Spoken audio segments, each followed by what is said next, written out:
Last year, Mike did a story and had to explain why his name is Joe Shiesty. And I thought, here's Mike Catalana talking about Joe Shiesty. This is the content that people come to Buffalo Plus for.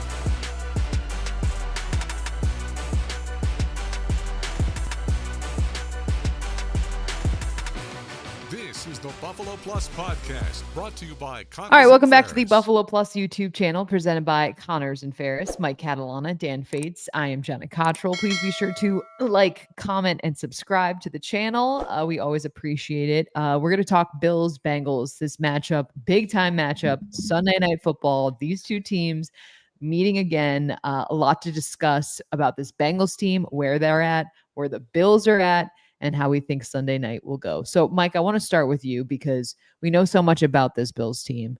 But if you have been kind of watching from far away, the Bengals didn't have a great start to the year, but it seems like Joe Burrow's calf is moving in the right direction. And this team, they've won 3 in a row. What do you think about this group heading as they go and host the Bills on Sunday?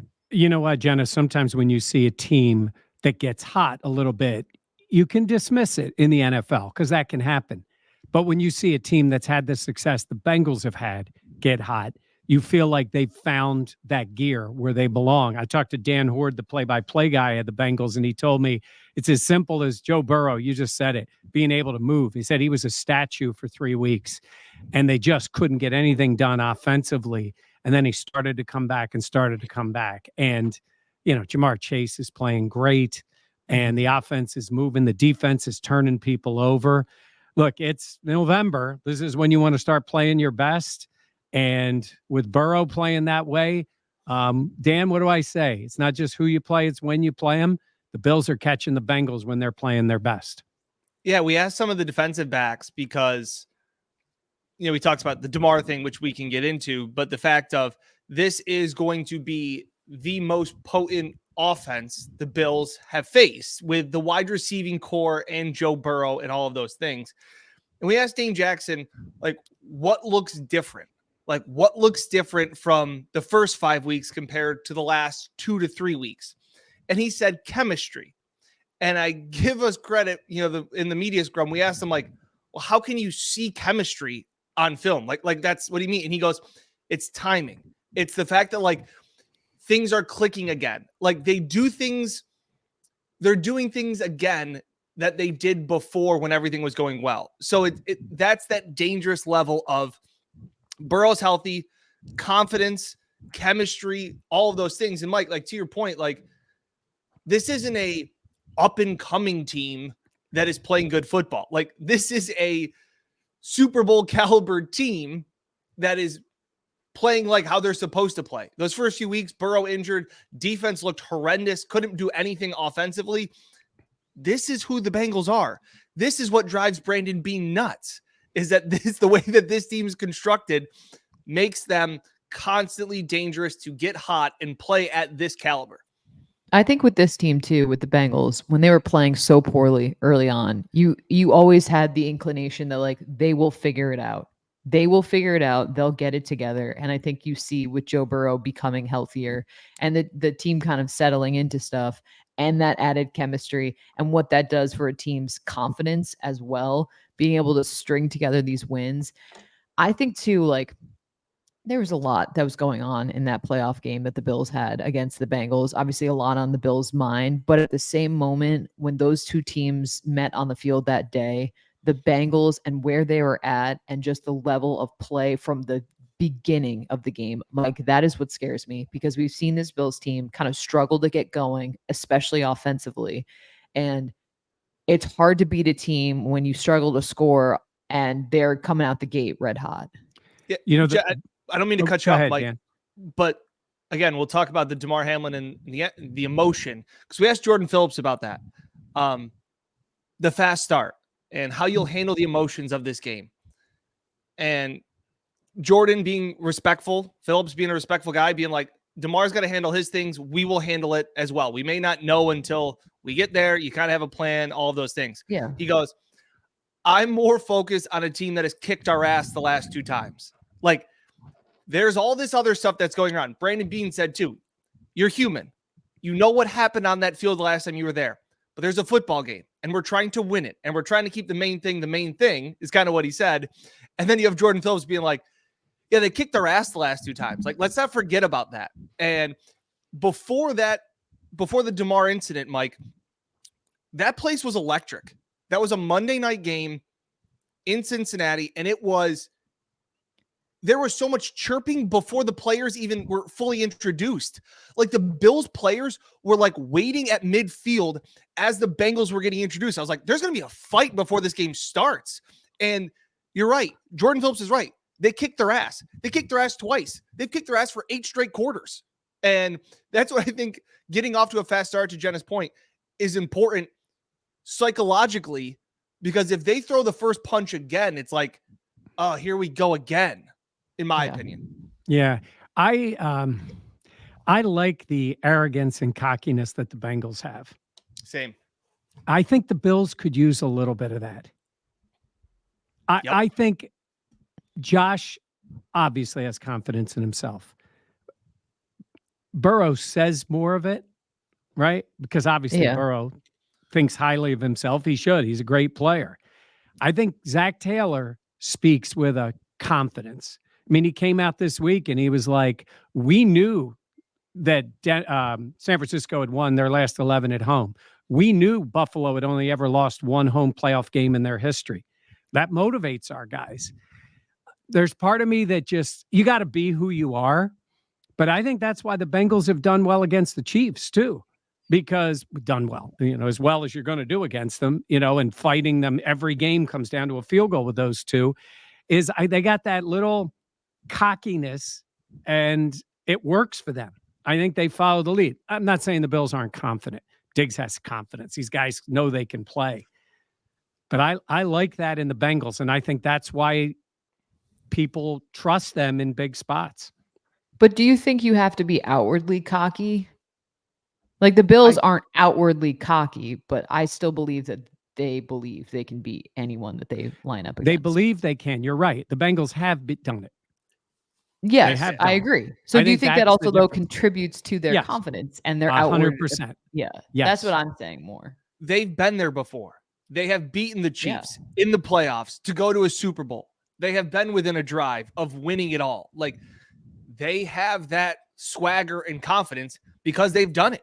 Yeah. And they get more of a pass because of those things. Like when they start slow, they're like, well, same thing with the Chiefs. Like, oh, the Chiefs offense doesn't look like it's going. Well, it will, because they've done it for the last 5 years. That's where I think Bills fans get upset. But like, why did we get treated differently?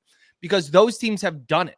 And once you've done it, it's a different ball game. But until you reach that point, you're always going to be treated a little differently. But I think that's why I'm not surprised that the Bills act the way they do in the media, and they're not as outwardly cocky, because they know that they haven't done it. They can still have all the confidence in the world, but I guess I'm not surprised by how they show up for reporters and stuff like that. Yeah. I think Burrow's had this since before he did it. He also won a national championship at LSU. Yeah. I think that contributes as well. But you're right. It's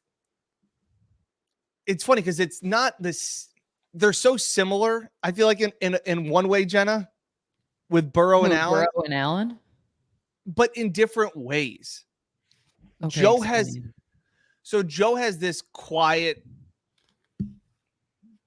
arrogance to him, and Josh is more fiery, I feel like, and intense in that way. But you have Burrow sitting there at press conferences being like, our Super Bowl window's as long as I'm here. Like, you will never hear Josh say that. That's just not who he is. So it is that different level. And it's also the fact of Burrow says it with this baby face, goofy clothing, like outrageous apparel, and just is like, and says it with a straight face, like monotone, where you have Josh shows much more emotion. Burrow he's Joe Cool. Like that's who he is. It's just unfazed a lot of the time. So where they both have that elite level of confidence, they do it in different ways. One thing, Burrow, I don't think Burrow can pull off hoodie and sport coat. I remember seeing him at the Super Bowl 50 party when he was still at LSU. We were in Miami and he was wearing a leather jacket. And I was like, that guy does not lack confidence. Last year, Mike did a story and had to explain why his name is Joe Shiesty. And I thought, here's Mike Catalana talking about Joe Shiesty. This is the content that people come to Buffalo Plus for. Yeah. Hey, look, and when I say that, I'm not. I think the Bills will get there, but I think you're right, Jenna. It needs to be like go in and win Sunday night. Yeah. That doesn't put you in the Super Bowl. It doesn't even get you in the playoffs. It doesn't do any of that other than we went to Cincinnati when they were playing their best and we knocked them off. And this is the first time the Bills have been, I'm going to ask, Dan's, Uncle Dan, this is the first time they've been underdogs since when? Like a year and a Underdogs half. since they went to Kansas City in 2021. They won that game. And they won that game. That was the game with the weather delay, I believe. I don't remember that one with the weather delay. Emmanuel Sanders. Was that the Yeah. first game after the AFC Championship? Yes. Yeah, it was the Thunder and Lightning. Yes. That stopped the game. Yes. Then they went there and won again in 22. But wait a minute, were they not underdogs when they went to Kansas City last year? I don't think so, because that was the big thing about they can't believe Mahomes is an underdog at At home. Home underdog. Yeah. Yeah. Well, that's about the Bengals, or about the Chiefs. I'm just saying is, Jenna, I think the Bills, look, they, record-wise, they righted the ship a little bit, winning on Thursday, right? They got to 5-3. But this game is huge, not just in the standings, not just with what the Bills have coming up, but head-to-head with the Bengals. Yeah. I will say I was thinking about Brandon Beane said yesterday at one point during his press conference, like the team's at 5-3. I still believe in them. They haven't been run out of the gym, any of that. And to me, that stuck out because I'm like, you've been good enough. You haven't been great. But Sunday is an opportunity. Like we talk so much about, like, is this game a barometer or a measuring stick game or any of these things? But I think Sunday does give the opportunity to see. We've seen the Bills play fine to good against the Dolphins. They played great, but that seems like eons ago. So it's like, where is this team at right now? And you have a tough stretch of your schedule coming up. And Dan, I think Sunday really can indicate where this team needs to get better, how they need to do it, and then also like just where the mental, I feel like the mentality of this team is at as well. Like, can they go in and win a gritty game, or can they do a track meet? Like, where is the headspace of this offense at? Yeah, it's a great question. And for as much as I loved Ken Dorsey dressing up as Brian Dable for Halloween and just calling a phenomenal game against the Bucs, we were driving home, and I think it was Monday, Mike, you and I were talking about it. And then I was like, this is great. And Mike, you raised concerns about the fact of, and Sean McDermott did back in going into week 7, where he said, this is what teams make adjustments. Like this is the cat and mouse game of defensive coordinators and offensive coordinators. And this is something that maybe was a little bit concerning dating back to last year, where the Bills got off to a pretty solid start. And then it's like, hey, by the way, teams are adjusting to what Ken Dorsey has done. Whether that was Josh Allen's shoulder, I don't write that comment in yet. I get it. There were a lot of things that factored into the second half offensive slump of the Bills. Some of that could be Ken Dorsey not making adjustments as to, hey, this is what we're going to do with Ken Dorsey. Teams making adjustments, Ken Dorsey not adjusting again.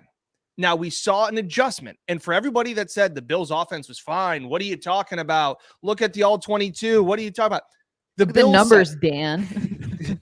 hey, something They about changed everything. Hey, the EPA. So for all the all-pro offensive coordinators that are sitting on their couch screaming for the Bills to go up tempo, to spread it out, to throw the ball more, they were right. And you want to know why? Because the Bills did it. Because they literally scrapped everything that they had been doing the entire season and went back to Brian Dable's system, and it worked. Now, to Mike's point, what do you do now?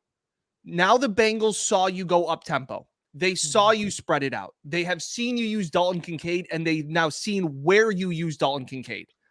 How do you now throw the counterpunch? Okay, they've seen it. You go back and forth. So where this offense is, Jenna, to your point, that's the big question is can you have the 95-mile-per-hour fastball that we've always said Bean wants to stick to? It's Josh Allen. Yeah. What is your off-speed pitch off of that? How do you adjust? Because Lou Amarillo has dominated you for these last 2 games. You need to throw a wrench into his game plan. Also, too, jumping off that, Mike, like the Bills still don't have an identity. And we're halfway through the season getting to that point. Like, is that a concern? The fact that we still don't know the identity of this team, considering how much football has been played? Yes. But they've had moments.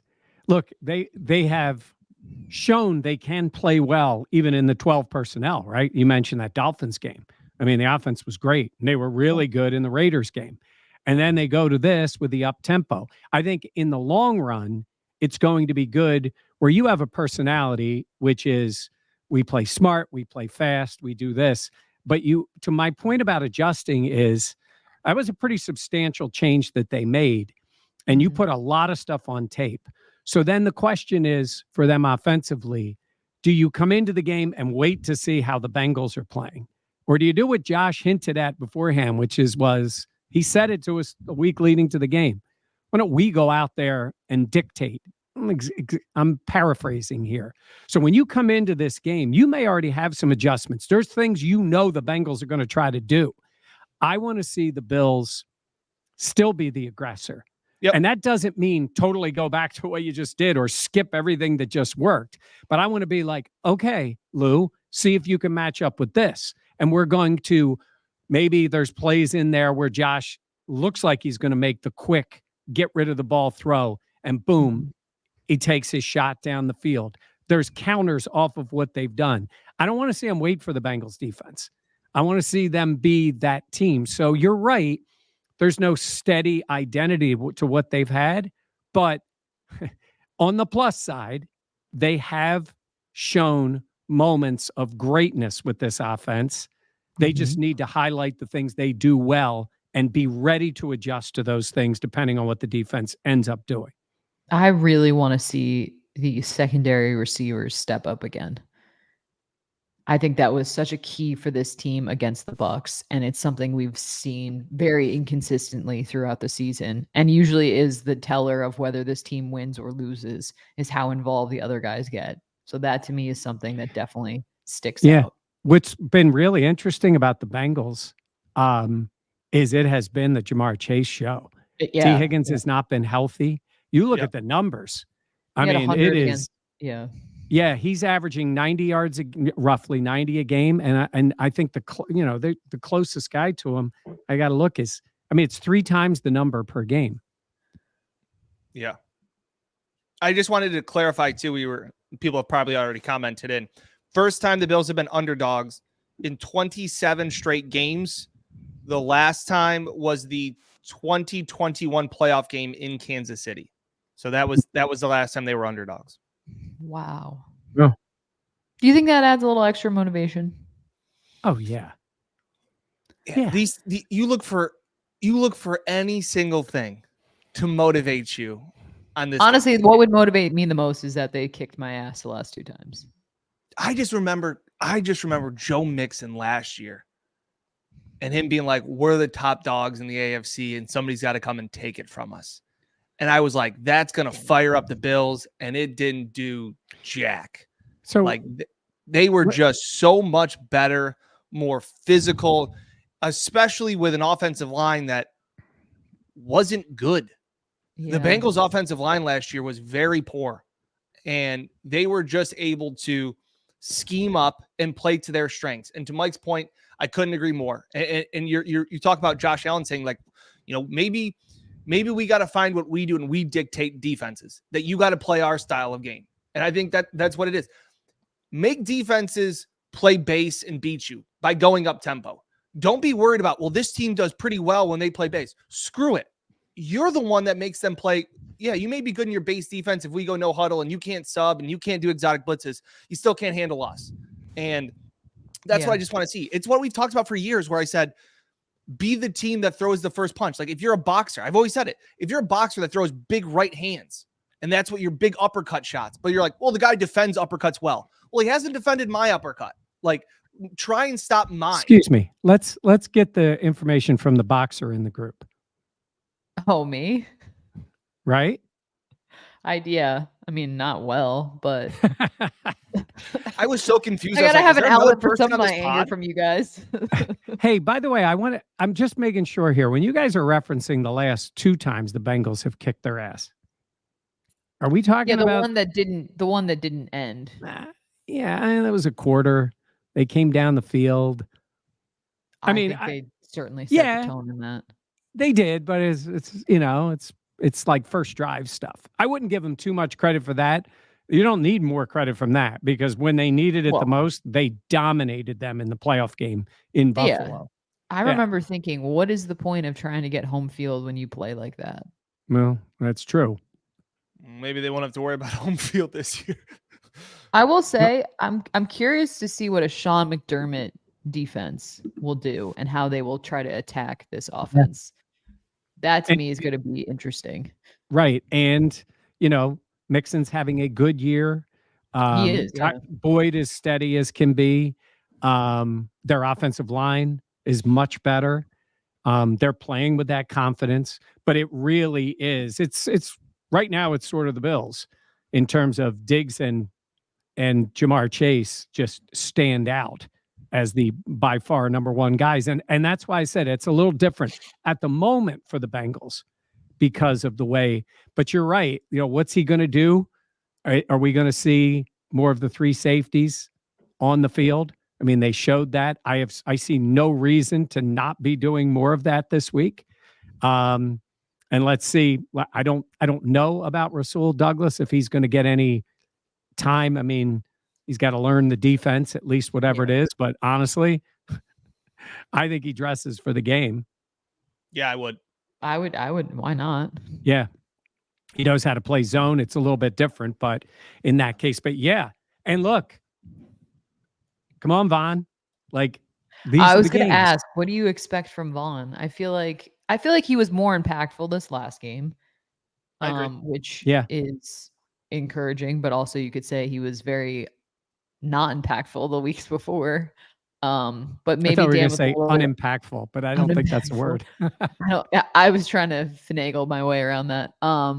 But Dan, a little extra rest as well, coming off the mini bye. What do you want to see from Vaughn, or do you have an expectation set for him?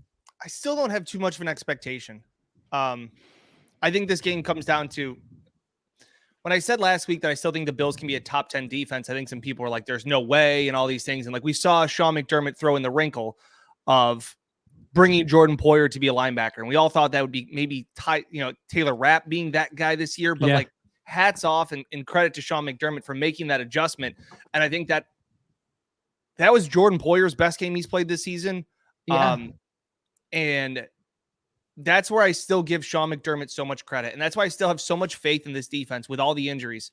I know we talked about the end of the game and trying to push forward, but you saw what the difference that Ed Oliver can make. As of this moment, Ed Oliver is the Matt Milano of the Bills defense. He is the most important piece on the Bills defense. He used to kind of just be this pass rushing threat, like he could get after the quarterback. Right now, he's throwing offensive linemen into the backfield to stop the run. He is a massive part of everything they do. I don't know if Greg Rousseau is 100%. He just seems like he hasn't had the step the last few weeks. And, A.J. Epinesa had a sack at the end of the game. But I think Ed needs to be a guy that takes over this game. I don't think Vaughn is ready yet to be the guy that closes. Right now, the closer is Ed Oliver. And to see him, maybe the mini bye, like I said, he was playing, missed the week in New England. Team looked like crap. They come back, he short rest off the toe, and I just thought he dominated the game. So looking to see more of that, more than I am Vaughn. Whatever Vaughn can provide, it was good to see Vaughn at the end of the game against the Bucs. I know he had the full start, but again, against the Giants, he wasn't even on the field. Like, and against other teams, like he wasn't there in the closing moments. And Yeah. Mike, you asked him in the locker room afterwards, like, what's it like in that moment? And he's like, I made a career off this. We're like, we were kind of talking about the general team. And he was just like, I made a career off sacks and that. And I'm frustrated because I'm not there, but I'm getting closer. So I hope this is another step in the right direction. I still just have tempered expectations for Von, much more for Ed. And my camera, like, is anybody else seeing this thing? Like, Yeah, no, it's am I going just crazy. animated? So is that I why think you this have whole thing moved? that Yes. automatic centering. Yeah. Yeah. Yeah. And you are not center. Hey, I'm looking for Von to make a play. A play. Yeah, Like I think that's fair. That's it. It's kind of like bring the guy off the bench and have him hit the 3-run homer. I mean, that's kind of what I'm looking for. That's maybe what they need. It could come down to that at the end of the game. So I think that's going to be fun to see. I would say that I would say that you heard Brandon Beane. We all were hearing him after the playoff loss. I think the Bengals just bug the crap out of the Bills. Yep. I think it's different. It plays differently than the Chiefs. The Chiefs are the Chiefs. It's Andy Reid. It's Patrick Mahomes. Yep. The Bengals sort of, objects in the rearview mirror were closer, right? They just sort of passed by the Bills. They're in the Super Bowl. Like, what happened after the 13-second game? And then they beat the Chiefs again, or they went to the end with the Chiefs again. So I just think it bothers the heck out of them. I know it seems to bother Beane, and I would think all of them, because there's one thing when you say it's you and the Chiefs and they're the Chiefs. It's another thing when it's the three, but it's really been the Chiefs and the Bengals. So, and I also think we've been cheated out of a Burrow and Allen game. I said that before about Mahomes, but one quarter of the one game, and then the Bills didn't show up in the playoff game. So be nice to see. Be fun to see those two go at it. If anybody's watching, Mike, if anybody's watching really YouTube, I am struggling right now with my camera. I'm going to just leave it alone. Can I just say this again? And I know we've hinted at it. The podcast studio is right to my right. It's almost done. We need adult space to get this done. It's my microphone. It's Dan's camera. It's Jenna, so crazy. It's my brain. And by the way, no, she's not. Okay. I'm Everybody not. who comments. She's not. Even in the videos you're at practice and people are like, Jenna, no.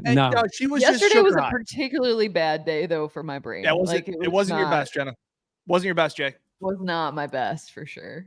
Yeah, no. But yeah. I will say though, Mike, I would love to see the Josh Allen, Joe Burrow. I would love to see that head to head. And we see these two offenses that are high flying. We've had the expectation of that actually be able to do that. I think that's what NFL fans obviously want to see. But also too, I think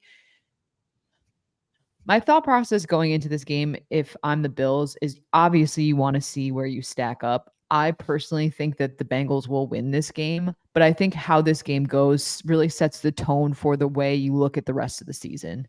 And if you are able to go, punch for punch with this Bengals team and maybe you run out of punches at the end, all right, you can kind of recollect, figure out where you need to get better.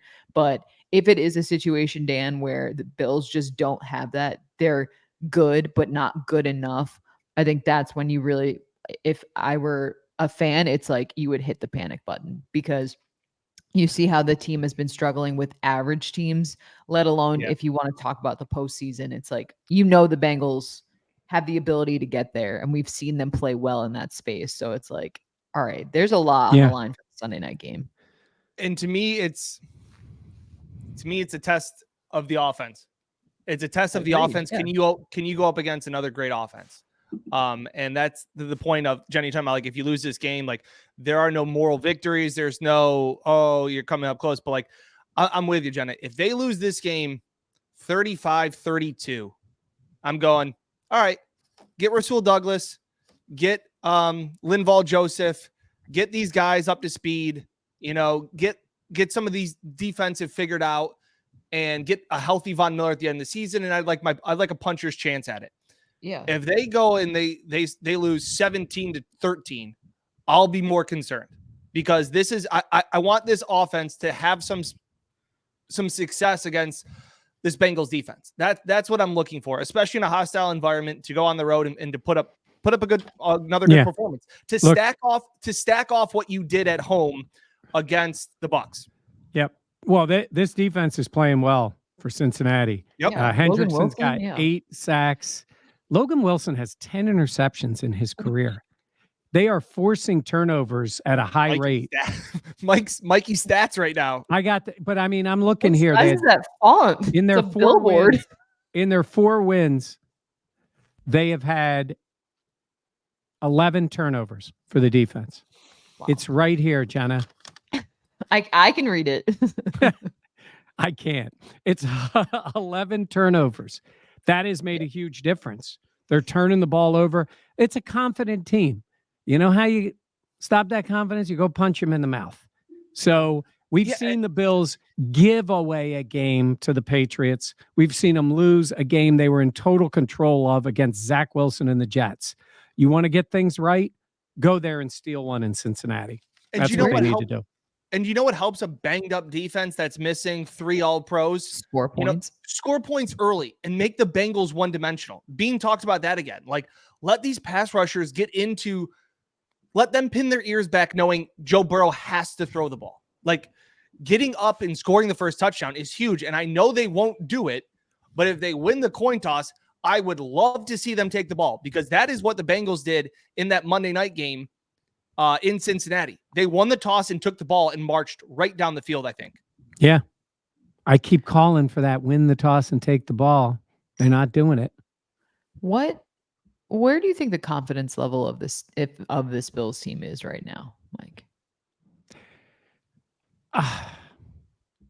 Okay, on a scale of 1 to 10, I would say it's a hopeful 6. Ooh. Like, I think they're saying, hey, we got some stuff going. They're confident as a team. Yeah. But they've had too many moments over the last 5 weeks, 4 weeks, whatever it's been, where they don't look like, I have to say it, they don't look like a playoff team at times, let alone a great team. But they've had other moments, certainly, this past week, where there was way more positives than negatives, where at least you're starting to feel it. And this has been the time over the last few years where they got hot. They better, because they got a lot of tough games starting with this one. So I think it's not only a huge test for them and their confidence in how they play, but it's also a big, important game in the standings. By the way, what a day of football. You've got the Chiefs and the Dolphins in London or in Germany.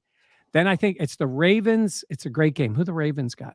I didn't see the Ravens. Oh, yeah. It's a 1:00 game. The Ravens. Because that's Seahawks? not a very... Ravens, Seahawks. Is it? Yeah. Okay. Then you've got Eagles, Cowboys at 4. And then you got the Bills at night. Like, that is a day to just, grab some couch time and watch a lot of football. And, if you're a Bills fan, you're rooting against a lot of people during the day. Hey, by the way, who are you rooting for? You're rooting for the Chiefs in that game, right? Yeah. Because you got to win the division. Got to be rooting for the Chiefs. Yeah. Yeah, I think I'm with you, Mike. A cautiously optimistic 6.5, maybe. Maybe they're trying to tell themselves that their confidence is an 8, but I think they need to go and do it against, again, like I said last week, I was happy to see the offense and defense play as well as they did. But it was the Bucs. It was Baker Mayfield.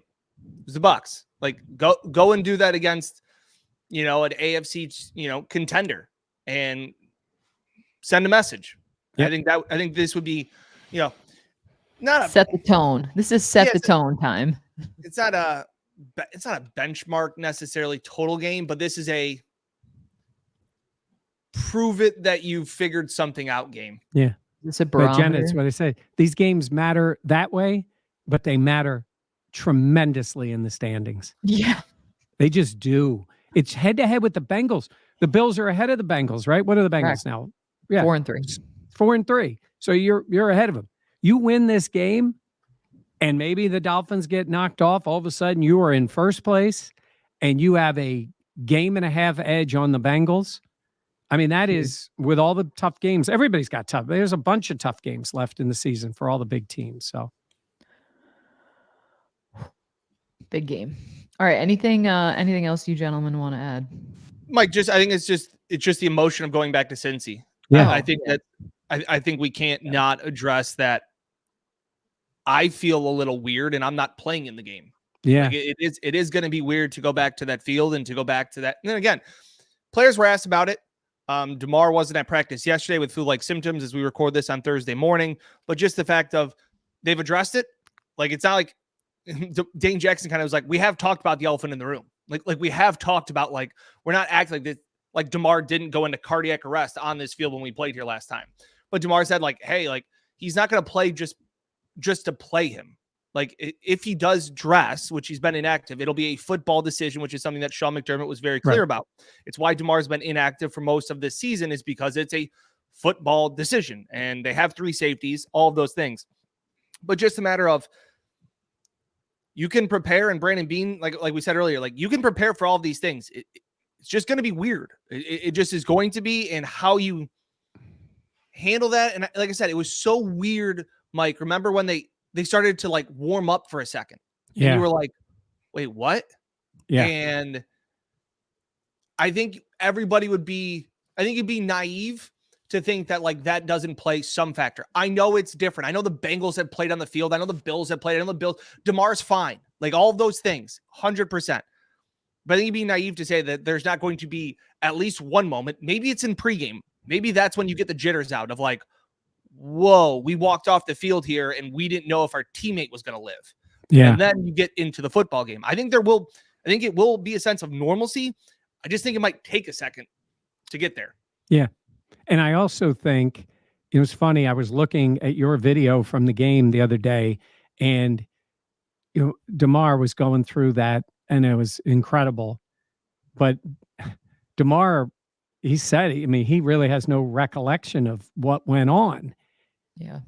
But you're looking at the faces of all of his teammates, and that part, I think they'll get by. But we say this all the time. These guys are human. Dan, you were right on the field. I'm in the building in general. It just impacts you. There's just time. So I know DeMar's going to be there. He should be there. Whether he dresses or not, we'll see. But I think there's going to be moments that they'll get past it. And then, hey, these guys are also wired to, when the play starts, they play football, which is impressive. And I think they'll be fine with that. But it might just, as Dan said, take a minute. Yeah, I think there's got to be acknowledgement. Like, I think it's important probably for the players just to take a moment. That way you can address it. Like, that way the players can kind of take a moment to address what happened, like give their brain the space to, like, not process, but also just, like, acknowledge the fact that they're back on the field where everything happened.